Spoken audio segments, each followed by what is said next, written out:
Wind tunnel technicians help test how air moves around objects like cars, aircraft, or buildings. They set up and run experiments in wind tunnels, which are special facilities that simulate real-world air movement.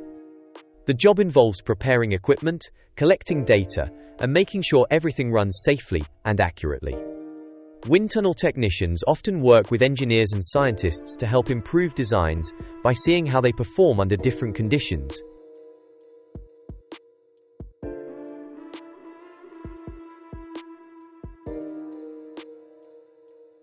In the UK, a wind tunnel technician starting out might earn between £20,000 and £25,000 a year. With more experience, salaries can rise to around £30,000 to £40,000.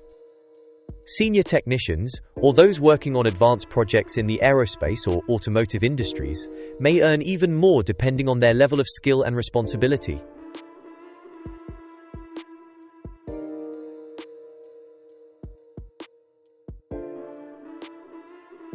To become a wind tunnel technician, most people take a college course or apprenticeship in mechanical or aerospace engineering.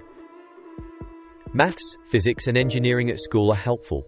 Some go on to study engineering at university, but hands-on skills are just as important.